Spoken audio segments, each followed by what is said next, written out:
My home is where tobacco grows, near cornrows and old oak groves. That's where I will be tonight, in that old tobacco town. Tobacco town, tobacco town. Think I'll head on down to Tobacco Town. Well, we were talking earlier about this is our first podcast since I think June. July. June when we had the Lions Club. June? Was it no, we did do Tobacco Days. That's right. With Raquel. With Raquel and Heather and Sam. Sam, yeah. It's been a long time. And that was at the country club. That was like July 3rd, I want to say. It was early July. And we had an opportunity to get Tom on. Tom Wrights. Yeah. We were going to try and get him on for a Chili Mania episode, and with his dad passing, it was just not the right time to do it. So hopefully next year we'll get Chili Mania podcast going. Yep. So I guess we can kind of recap what we've been up to a little bit. You had football, which put kind of a barrier in between it, which is for good reasons. At least for August, those August practices up until school starts, they start at like 4:00, and we don't leave the high school till after 9. Yeah. So those are long practices, but yeah. Oh shit! I guess not to interrupt you, we should probably tell everybody where we're broadcasting from. We're in Chad's shop right now. He built this nice backdrop for us, and he's got these fancy microphone stands that are a lot better than what we had before. It's almost like we're this getting is kind of professional. official. Yeah. This is kind of intimidating, but yeah. What were you saying? Oh, just getting those early practices. They're long. And they go for a long, for most of the month of August, and then you get into the regular season in September, and we still go to about 6:00. So you're even just rushing out of there, trying to get home, get ready for work the next day. Yeah. Those are long days, man. That's when I'm getting up at 4:00 in the morning, getting on the road. Sometimes having to drive to La Crosse and back, and still make it back for practice in time. Up there at the public health department, but. Comes with the job, though, man. I travel a lot, so yeah. Well, they did well. And move on. Yeah, we had a fantastic season, man. Those kids worked their butt off. I went to the what game did I go to? The Lake Mills, the last game of the year. Was it Lake Mills? Lakeside Lutheran. Yeah. We didn't show up to play very well that night, and they were a better team. Hats off to them. They had a good game plan for us. I mean, we obviously could run the ball this year. That was our strength. Yeah. And we had a very good defense for most of the season. But they found a way to kind of shut us down a little bit. We were in the game up until halftime, and the game changes a little bit if we score there after halftime. Yeah. It's tie ball game then, and then anything's possible at that point. Yeah, I think when the fumble happened, that kind of And then the wheels fell off. Yeah, shit hit the fan. It was 21 points that they just scored like that. Yeah, and it was a long night. But hats off to those kids. They got their asses kicked for 2 years. Yeah, they got their asses kicked for 2 years and made the decision that they were not going to get their ass kicked anymore, and went out there and set school records in total yards. I mean, we gained over 5,000 yards this season. Yeah, the previous record was like 3,500, 3,800, somewhere in that neighborhood. So, I mean, we shattered the record. Yeah. Tied the school record for wins. Most playoff wins in a season for Edgerton. We talk about how deep we made it in the playoffs, and this is the first time we'd ever been to level 3 in the playoffs. Well, the state, back when Edgerton went to the state championship game, was it 79-80, somewhere in that neighborhood? You won your conference, you had one playoff game to get into the state championship, and then you played it. It's a little different now. And then they started expanding the number of teams in the playoffs, and then subsequently all the different, 5 levels now to win state. How many was it in, the 1990 team? How far did they go? Was that like with Octoberg? And Yep, they lost to Milton. Lost to Milton. Okay. And Milton went on to win state. I think that was three rounds, maybe 4 rounds. Okay. That was one of those legendary games that you still run into people from Milton.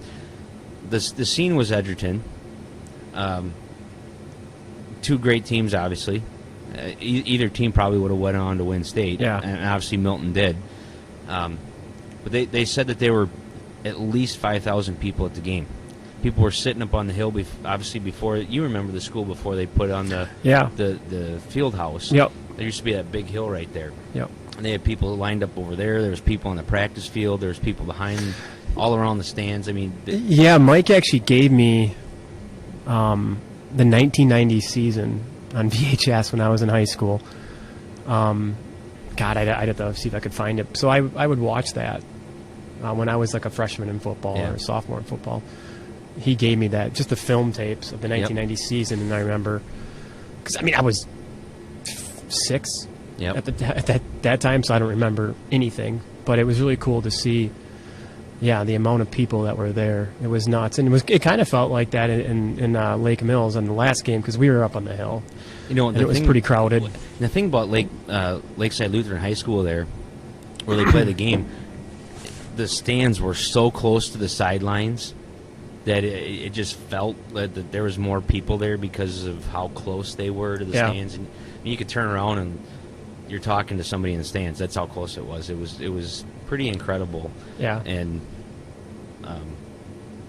I know after the game, shout out to Benny Everson and Mike Schneeberger. Me and Paulson and my old man went and met them at, God, I can't remember what bar it is. Speaking of Ben Everson. But yeah. So Mike and me, Mark Gregory, Lucas Gregory, Julie, and Vicky all went down to Penn State to watch the Badgers play this year. Yeah. And we try and take one trip to an away game every year, and this year was Penn State. So Lucas and I are sitting up in one of the end zones and decided, let's go get something to eat. Go down and get something to eat. Is that Ben Everson? Holy shit, it is. Even out in Pennsylvania, you run into Ben Everson. Yeah, that's so you just nuts. never know where you're going to run into him. But wow. Yeah, Jesus. It's pretty random, pretty awesome. Sorry we didn't get a chance to hang out more in Penn State there, Ben, but yeah, that's a cool trip. Every Badger fan should make a trip to Penn State. That is flipping fucking awesome. Yep. Yeah. Well, I was going to ask, how many players did you guys have for all conference this year, for first team? Oof. Man, I'd have to think about that for a little bit.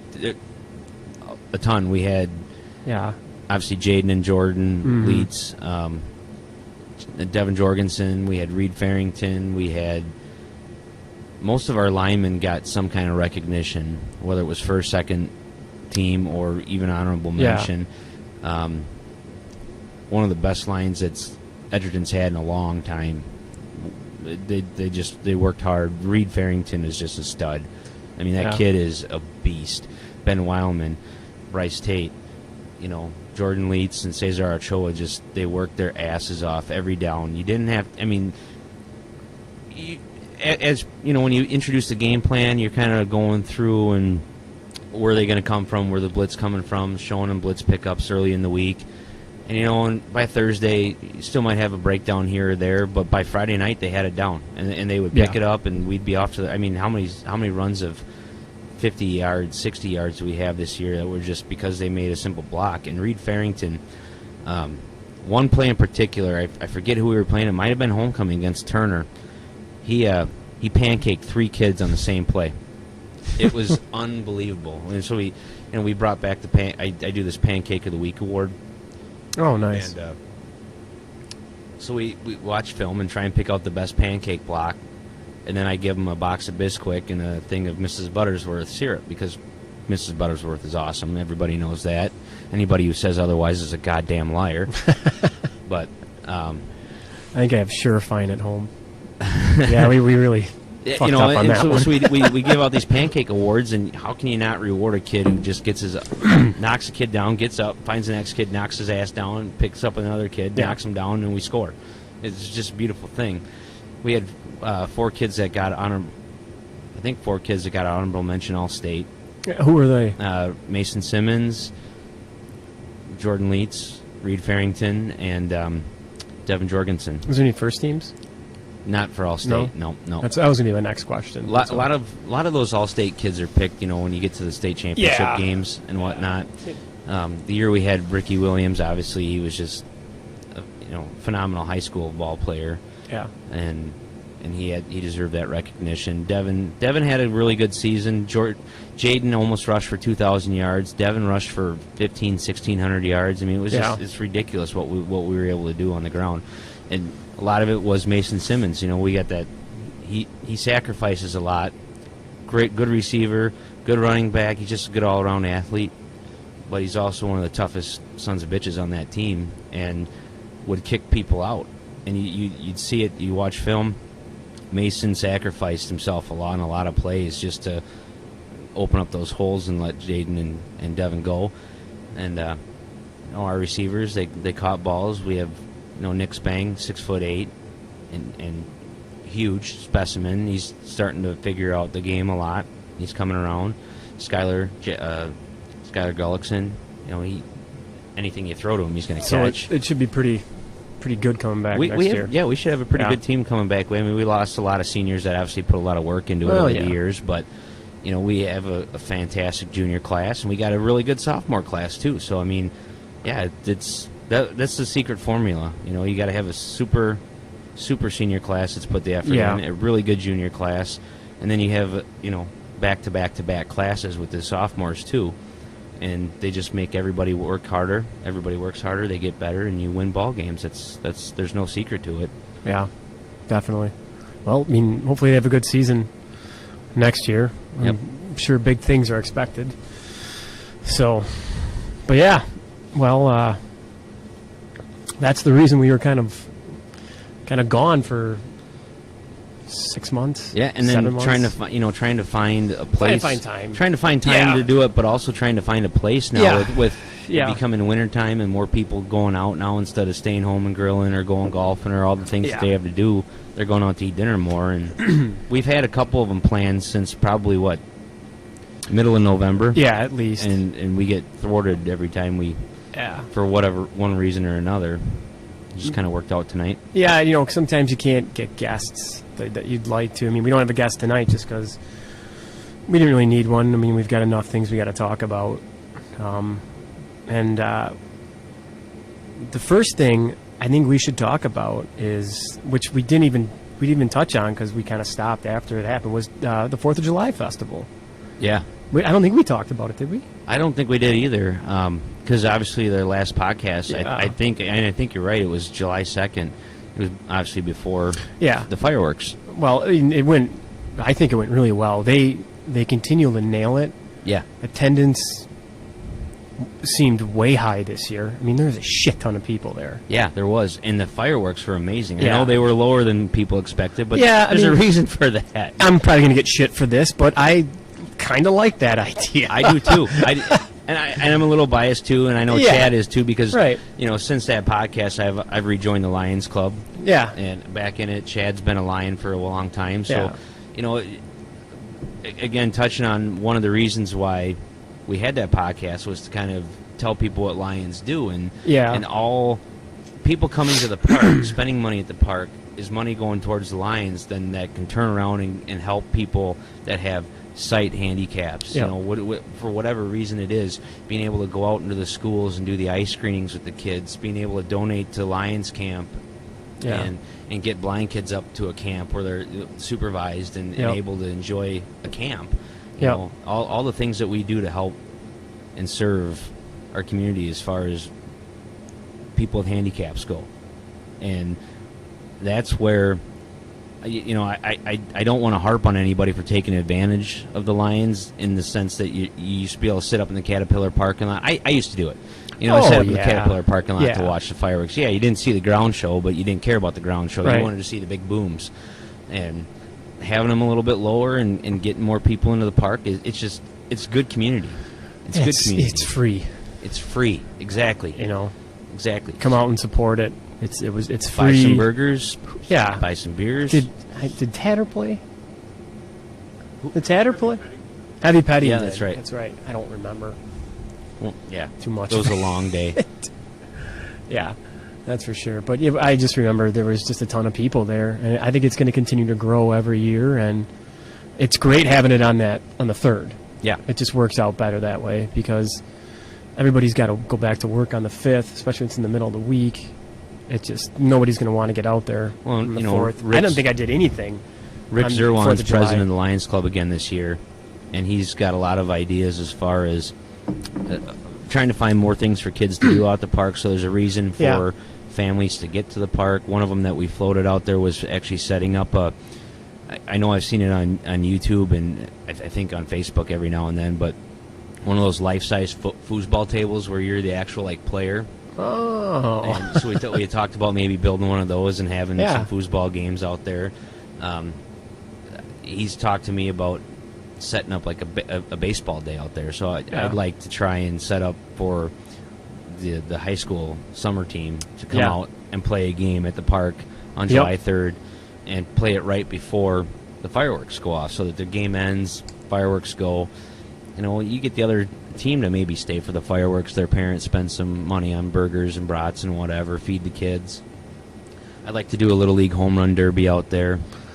Didn't we have one back in the day? I thought we did one time, and I I mentioned it to Rick, and he's kind of like, yeah, it'd be great if you'd set up a baseball day out there. So I thought we had one when we were kids. We just need it might have been for tobacco days. I think it'd be a cool time. We celebrate Little League during tobacco days with the tournament out there, and they do a fantastic job putting that on out there and getting the announcers and having a good time with it.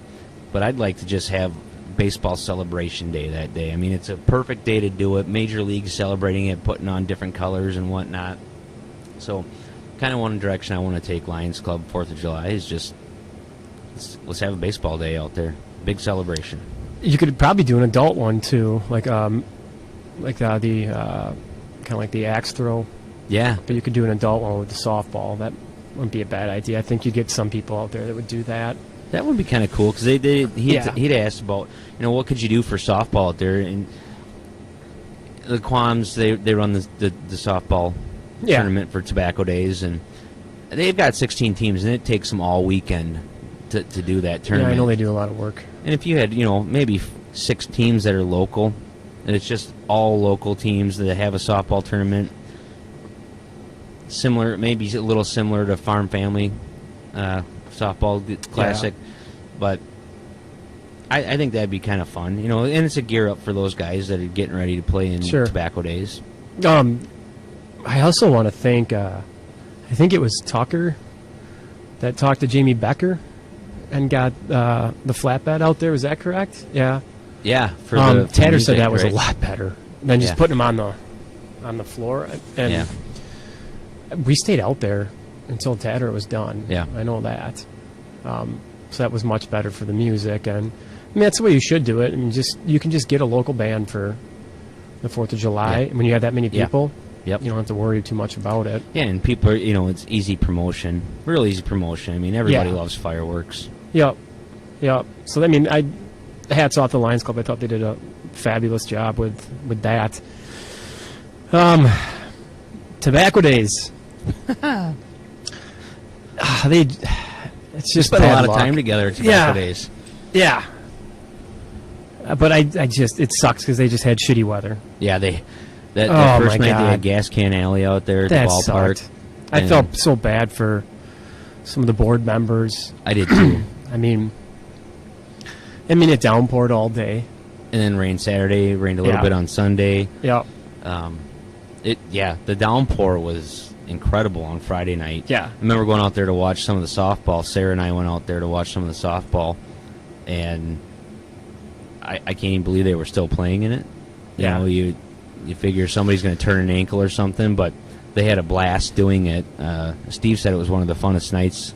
Yeah, I met up with in a long time. I met up with the Billhorns at the pit stop Friday night, and I think they had a game at like 10, and I was just thinking, Jesus, that would suck. But then they said afterwards that it was actually a lot of fun. But man, I felt so bad. I guess they had some people up watching Gas Can Alley a little bit. In the pavilion area, whatever it is. Put them up in the pavilion. So hopefully they had enough to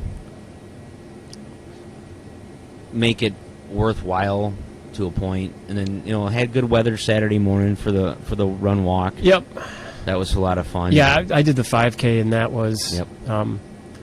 I came in 4th because I got my ass smoked by some of the dudes on the cross country team. the high school cross country team, but some fast kids. But yeah, I remember the weather being really, really nice for the 5K. Jimmy Eastman The and car I, show. Jimmy Eastman and I started walking that thing and ended up running There most you go. of it. And yeah, I couldn't believe it when we came across the finish line running. I didn't envision that. I just kind of did the walk just to do it, you know. Yeah. And then found out that, you know, I actually kind of like doing these 5Ks. Yeah. Saturday was a perfect day in general, though, because my girlfriend was in Australia since the end of May, so that's the day she came home. So I think I literally picked her up at the Madison airport, and we got back to my place and then immediately met up with people at Tobacco Days, because that's just like, that's what you do. Yep. You go down there as soon as you can, and then we bartended. Oh, you guys did? Yeah, that was an experience. A little rough, huh? That was rough, but it was a lot of fun. And I just remember, again, it was like, it wasn't downpouring, but it just rained all weekend. Sunday, I don't know what the weather was like there. I can't remember. Seemed like it was a decent day. Albion played. Oh yeah, that's right. And beat Evansville, which was a really good game. Yeah, I remember that. And then I had taken down all the sound equipment, put it back in my car, and then they wanted me to actually set it back up and MC the tobacco axe throwing contest. Oh yeah. I wish they would have given me a heads up before I had taken everything down. I wasn't going to set it back. Well, up I mean, for that's that, now you know for next year, I guess. Yeah, exactly. Or somebody else can MC. We just set the equipment up and let somebody else speak into the mic. That's cool too. And our first guest ever threw out the first pitch. That's true. I forgot about that. Rummage sailing was amazing. Oh yeah, we did that pretty much all day Friday. You, me, Greg, and Tony. Yep. That was a blast. I ended up picking up on Blanchard Street was where the fascination started.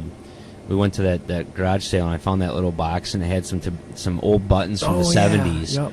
Yep. And then ended up actually collecting. I'm only missing 2 years now. Yep. I believe it's 2010 and 2017. So if anybody has buttons that they're willing to sell from 2010 or 2017, I know some people besides myself that are looking for. You found a lot. I found 40. What is at it? The Edgerton Outreach too, right? A ton of them at the Outreach. That was fun. And then actually shout out to Eric Cutting for telling me about where I could find more of them down on a garage sale on Dickinson. Oh, nice. Went down there and ended up finding a lot of them from the 70s. Tons of them from the 70s. Actually found some of those old wooden nickels, the Tobacco Days nickels. Did you find the first one? I think we did. So. Yeah. They were selling them together. I spent a little bit of money on them, but it's just something that's, they're irreplaceable. Yeah, I bet the Burrows have 2010 or 2017. Ken and Nancy. Oh, they've got a huge collection. Yeah. The only one I wanted was 1985, and I found it pretty easily. Pretty easily, yeah. What band was out there Saturday? Do you remember, Chad? I don't think. See, we didn't stay down at the park Saturday night. We went down to the Decoy for a while because they had morning days at the Decoy. Oh, and did they do that outside? They used to do that. No, it was inside. It was inside. Memorial Day weekend they were outside. Oh, that's right. It was super hot. Yeah. I guess back in the day, 90s, I want to say. John was telling me early 2000s. Morning days always played Saturday night at the Decoy. So he said, let's bring it back this year. And so we went down there and hung out, watched morning days for a bit, and then ended up downtown with some of Sarah's friends and whatnot, and just having a blast Saturday night out there. Yeah. And then got up to go set up for Albion to play. Parade was a fun time. Yep. The whole day, Sunday turned out to be just a ton of fun too. The weather cooperated a lot better, and getting down to the Barren, it's always going to be a blast. It's amazing, but when closing ceremonies that I first started going to at the old Barren with Swentz, you couldn't even imagine that many people. The crowd that was there this year was insane. Yep. It was huge. You couldn't even walk in there. Right. I've been going, since I was probably 24. And at that time, it was still in the old Barren. Yep. And it still wasn't that packed. No. You had your your people that would close down the weekend and Yep. whatnot, and mostly the younger crowd. Yep. But yeah, I mean, there was just a ton of people there on Sunday. And then It was morning, I think ridiculous. it was morning days that was outside after closing ceremonies was over, and remember everybody was outside dancing, having a great time. I mean, it was just like, I know Forgot about that. Sarah and I had a blast just Yeah. running into people that you don't see very often and just dancing the night away. It was a fun night. It was one of the best closing ceremonies I can remember in a long time. Yeah. Trying to hurt everybody, when Dan gets up on the bar and trying to get everybody to quiet down and go with the show. And a lot of the first timers, the newer kids, the younger kids that are just graduating that are coming down and joining in on that. It's an experience, but it's one of those things where you got to let Dan do his thing and get everybody into it, and it's just cool. God, I wish Tatter was here because I can't remember much about the sounds of Edgerton. It was Toad Liquor. Oh yeah, They stole the show, man. yeah, yeah. That's right.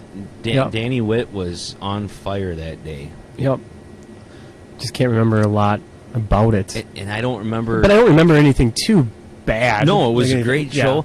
I don't remember the guy's name. He plays guitar. He got up on stage late with them.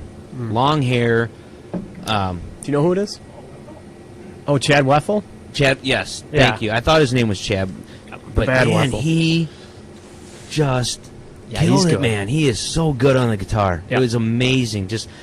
It's almost like you're just mystified watching him going, God, I wish I could do that.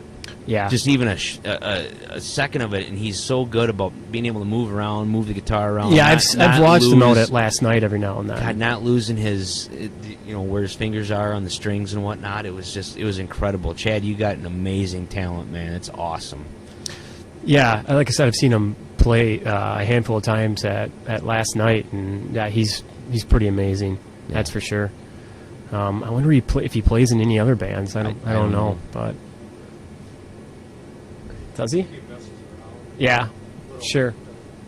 But yeah, I mean, the Sounds of Edgerton was another successful year. I think Tatter. I was talking to Tatter. Oh, when we were at Decoy a couple weeks ago. We were going to do this pod. We were going to do it, but Yep. Tatter had a great idea of let's get like an itinerary and have everybody down in time slots, and this is when you go on, this is when you leave, because there is a lot of people that want to play, Yeah. and it was kind of a clusterfuck because they would go over the amount of time they were supposed to play, or you can't find people, or somebody's out down by the other end of the park watching the Tiger game. So I think Ted had a good idea with the schedules, and I think it'll go a little bit more smoothly. And it did. And the Sounds of Edgerton is the right thing to do on Sunday. Yeah. It Yep. just is. It's Edgerton Day out there, and Yeah. it should be about everything Edgerton out there, and all the local bands and people that are starting up local bands that aren't involved yet should find a way to get involved, because I mean it's a great music day. Yeah, absolutely. So hopefully they can keep that going, and I think they will. I think they'll start tightening things up a little bit. Yeah. When it comes to that, but I mean, all in all, Tobacco Days was I always have fun no matter what every year. Yep. Like we talked about before, it's good seeing people that you don't see that often. It's good I had a blast just walking around all day Friday. Yeah. With we started off having coffee at the pit stop for Coffee did Clutch. Coffee Clutch. That was awesome. Yeah, and then we just kind of bounced around and kind of rained off and on that day too. But it was still a ton of fun, and just it's a whole community thing, which I think is really cool. And then Saturday is what it is, and like I said, I didn't see much of the bands because I was bartending. But Sunday is and always will be just a blast. Yep. If the weather cooperates. Yep. So who won the axe? Was that Nanny? I didn't. Nance, did he win the axe throwing contest? Or was it? I think it was Nance or first Seth. One of the two. I mean, Yeah. I I watched it from a distance. I watched it up by the pavilion because after the Tiger game was over, it was time to crack some sodas and then have some beers. But I watched it from up there, and I know Nanstead was. I know he was doing well, and I just ran into him last night. Down at Two Brothers, but I think it's his birthday today too. Happy birthday, Nanny. They're down at the Decoy right now. Oh, sure. Him and Albright and really? Tommy Allset and Cal Schmeling. They're all. God, I was trying to figure out why Tommy would be in town. I suppose it's Christmas. Yeah, kind of a holiday coming up here. Whoops. Well, like I said, it depends on how you measure success, but I thought it was a good Tobacco Days, and I think everybody will just keep learning from year to year, and the only thing you can do is just hope there's going to be good weather. That's all. Hope there's going to be good weather, and people recognizing how much work that board puts in and supporting it, because regardless of what the name of the festival is, it is a community festival, and it's a time for people to come together and enjoy life and hang out with each other, and that has to keep going. I mean, that's one of the special things about Edgerton. The community's really good together. I will say this: the only thing I disagreed on, and I only disagree on it from my own personal opinion, and I really don't know the logistics of it, but I would still say put the craft fair downtown. I agree. I can't remember why. Oh, because they wanted to join Pottery Fest. Yeah. I don't know. From my point of view, or from my vantage, I mean, it looked like you could put both down there. But maybe, again, I'm wrong. Then I'm wrong. I don't know the logistics that go into it. But I think it kind of took away a little bit. And I would have had the craft fair in Central Park still. It's always one of those things everybody looks forward to. I understand that it still happened. It was out in Albion at the same time, but it's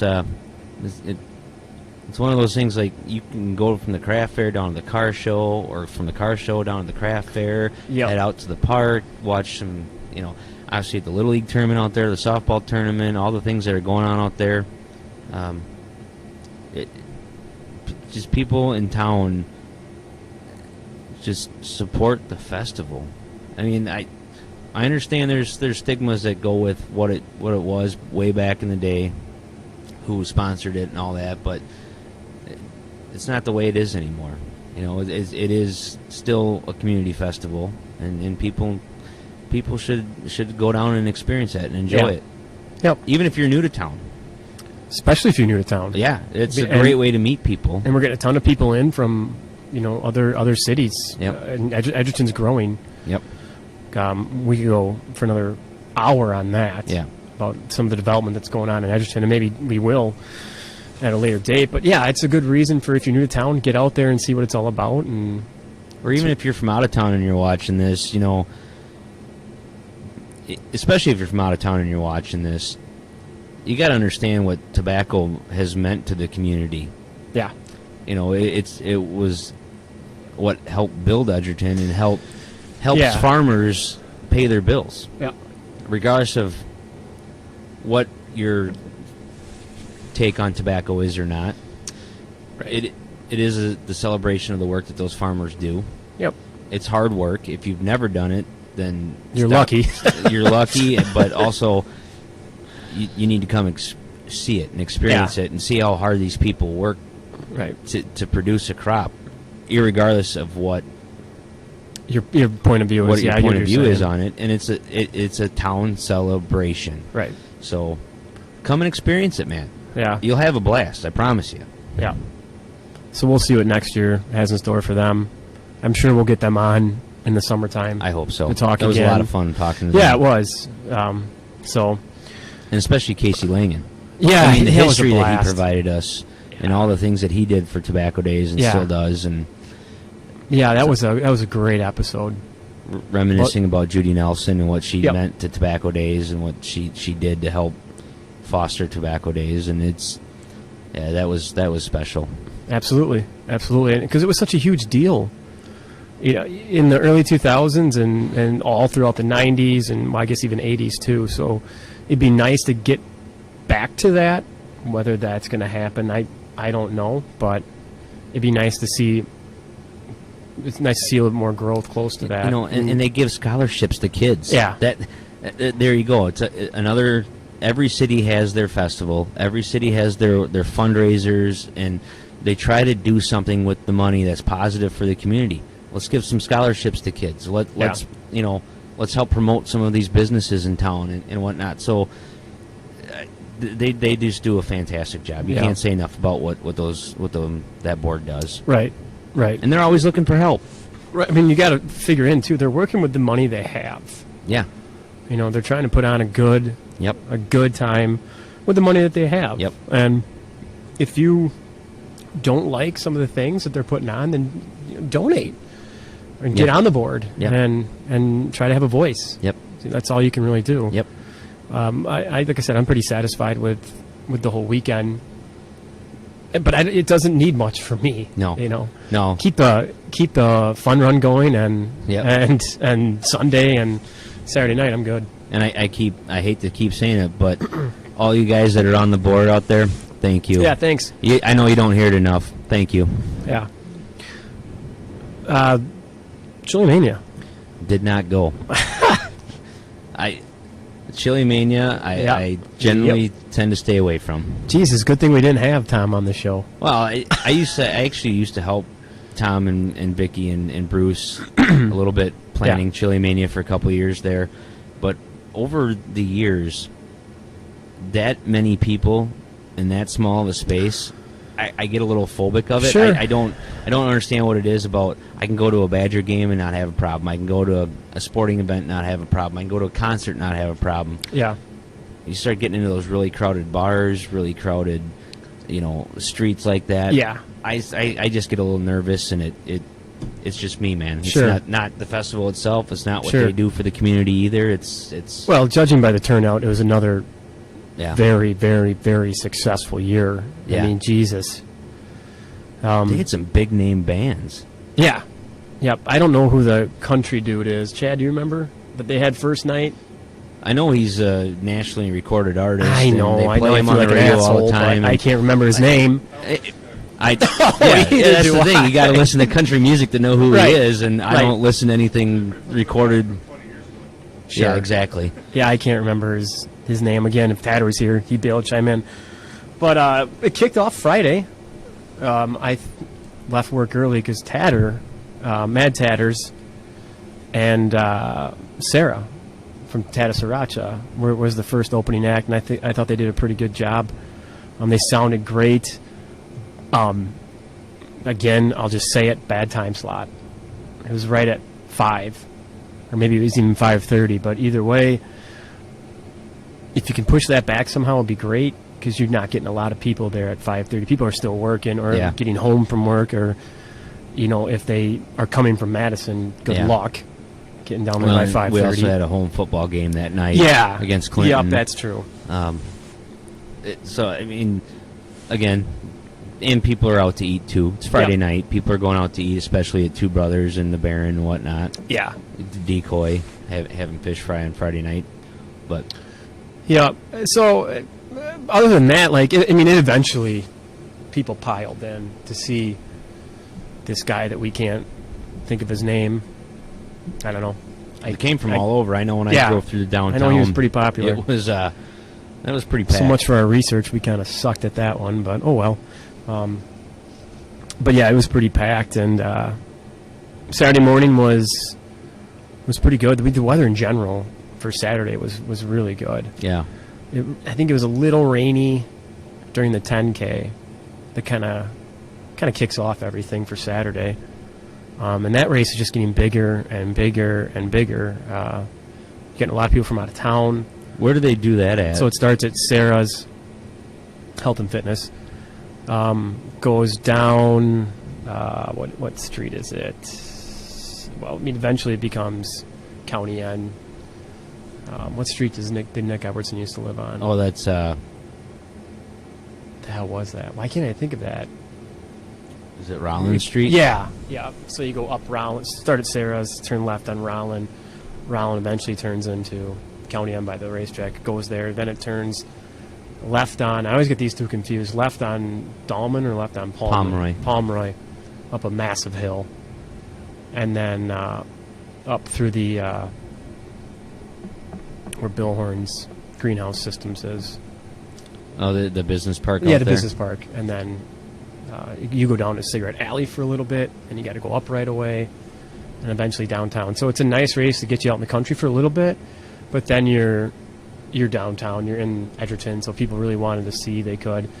And I don't know if it's Rice, or if it was Sarah Carmen or Carrie Carmen that hired the race management people, but they did a fucking fabulous job. Yeah. They coned off the entire route. Your thing is chip time. I mean, they did a really good job on putting this together and keeping people safe. Yeah. For running on pretty busy roads. Yeah. for Edgerton. Yeah. But yeah, everything was coned off, and it was a good time. And then I literally went from there to the Bloody Mary competition. And again, props to Seth Ide and Casey Shamalian. They do a nice job of that. It seems like you're getting more bars in that little area each year. Yeah. And a ton of people show up for that. This year they hired an Elvis impersonator for their entertainment. Yeah. I mean, it was a great time, and I think that thing will continue to grow over time as well. So I can't remember which bar took. I think best looking Bloody Mary was Lake House. Okay. Which will be opening soon. Yeah, I just don't know right. when. I've been in there. Since I went to a private party with my girlfriend and her parents, and it looks great. Yeah. They're doing like an old, not to go off track here, but they're doing like an old Edgerton theme in the bar area. Okay. Where it's got some Nunn Bush signs. Oh wow. Yeah, and some other things. So it looks really cool in there. But I don't know when the grand opening. It's got to be soon, I'd imagine. So. But yeah, the Bloody Mary competition continues to do really well, and then the Monday Morning Dixie Band, I skipped it just because it's the Monday Morning Dixie Band, right? And why would I go to it? And You then gotta be into that kind of music in the first place. God, so then there was an Eagles cover band, which was really good, like really, really good. And then there was another cover band. Let me see if I can explain this right. There was two other bands after the Eagles cover band. They were two different names, but they were the same band. Really? Yeah. Tatter pointed that out to me. But they were still good. Yeah. Well, it's Boss Sticks, I think is what it was called. And then another generic 80s band. I could be wrong on that, so don't freak out, everybody. The Queen Band, let me backtrack a little bit. I bartended again for Chili Mania. It was me, my girlfriend, her parents, and a couple other people. And Jesus Christ. Like, I only did it for an hour. Props to you bartenders out there that run full clubs and full bars. Yeah. Holy shit. That was fucking insane. Just going back and forth. Yeah. And so I bartended during some of the Boss Sticks bands or whatever that was. And then I think I stuck around to like 10:30 for the Queen Band. I think they got off to a late start, but they sounded phenomenal. Yeah. But by that time I was drunk and tired. 10:30 rolled Lethal around. combo. And I'm like, all right, well, it's good enough for me. I'm out of here. But it was good weather, good bands, and we'll see what Wrights has in store this coming year. At one point, I heard there might be a Black Sabbath cover band, but really, I don't know. I don't know how sure I am on that. I might have heard that rumor, or might have dreamt it, or something like that. But yeah, it was a good year for Chili Mania, and it always is. I mean, I think they're really going to have to think about finding either new property to house this thing or extend it. But I think me and you have talked about this, that if you extend it, you're going into the senior citizen complex. And I'm sure it's loud enough as it is right now. Yeah. I can imagine what it would be then, but yeah, because you're getting so many people from out of city that are flocking to that festival, and it is a music festival now. Yeah.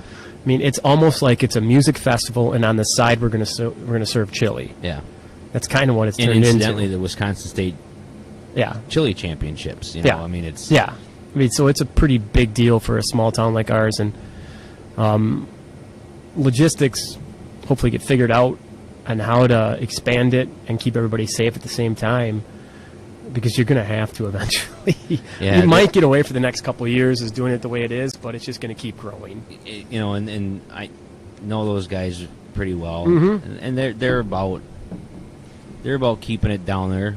Yeah, yeah, because absolutely. of the business it brings to the town and the downtown area. And they, if I get this correct, I believe they used to be the JCs back in the day, and then after the JCs dissolved, they decided that they were gonna stay together, put on some kind of festival for Edgerton, and this is what they came up with. And Yeah. it's a great festival. We had a home Badger game that day as well, so that trumps a lot. I get Sure. season tickets, so it's fun to go to those. But one of these days, I'll have to make it down to Chili Mania again earlier in the day when there's not as many people. Yeah, and some years there's been away games, so Yep. that's when you go down. Hopefully, I mean, I would like to get Tom on just in general. We don't even need to have like a time. Just even talk Just about pink houses. talk about Pink Houses, Chili Mania, what what he has thought about E-Town history. I know he's all that. interested in it, so So that's really about it for Chili Mania. What are some other guests we should have on? Like we said, Tom, I want to do. I think we should get Schulte on again yeah. at some point for some reason. I know one guest said, if we can get together a podcast here in the next couple weeks, the gentleman that's putting on Fire on Ice out at Lake Koshkonong, the Fire on Ice. Can you talk a little bit more about that? So I don't know much about it other than it's a new member in our Lions Club, Chad Green, and he had this idea to do a fireworks display. At the end, I believe it's at the end of January, isn't it? Is it? So Oh, it's really? coming up. Yeah. Shit. But he's he's out there getting some money from different people to help put it on, and I know he's interested in eventually being able to give back money to people. Yeah. Whether it's he's a veteran and has a lot of just talking to him a little bit. He's got a big heart for homeless veterans. So Yeah. I don't know where he's going to go with however this takes off. I know he's got people that want to help out as far as fundraising and whatnot, but just starting out. So, I mean, we had mentioned maybe at a Lions Club meeting, maybe getting him on to a podcast, even for just 10, 15 minutes just to talk about what he's doing. And he's, I mean, if we need to put something together once the holidays are over really quick, we probably can get him on here and talk. But, yeah, I remember I think you were telling me about that at the Decoy. Seems like a cool idea. Yeah. So it'd be nice to get him on there. Like I said, we had a lot of good feedback from the Schulte episode. Yeah. He had a lot of good history. And we want to keep it about the history of E-Town and not so much bars, but in general. One of the episodes I want to do, I guess just an idea floating around, is some of the industrial development or the plants that came and went. Yep. Like all the Dana controversy, and because Edgerton was thriving at one point, and then they made all these promises. Highway Trailer and Dana and Nunbush and and you look back at some of the pictures of town with the Dairy Queen, and I mean, they had 3 or 4 grocery stores at one time and a meat market. Yeah. It was a very proud town for a long time. Yeah, and it still is. It still is. It's but there's a lot of history that I would like to cover in the upcoming year as one of our goals. Even I was just looking at pictures the other day of the old Carlton. Isn't that amazing? I just Googled the Carlton, Edgerton, Wisconsin. There's some really cool photos, like in color, of what. And because I don't remember it that much, I think it burnt down when I was 6 or 7. When did it burn down? Do you remember? Was it 90 or 91? Or it was before I came to town. I know that. Yeah, I know my old man bartended, and I remember going to the Carlton and seeing him bartending in a bow tie. and a jacket, because that's what you had to do in those days. Yeah. And it was a really nice place. So Dwayne Quam down there. Too. yeah, the brunch, yeah. And there was like, what was it, Nemo's Pizza or something was like across that? the street. Was that- They actually yeah. opened. It was? I don't know. It was before my Yeah. time. I know that Mimo's is still open down in Illinois. Okay. I forget exactly where, but Sure. I remember going down to. We were heading down to Purdue for a football game to watch the Badgers play, and just heading down and went Mimo's Pizza. Oh, and from what I understand, it's Sure. the same people that ran it in town here. Interesting.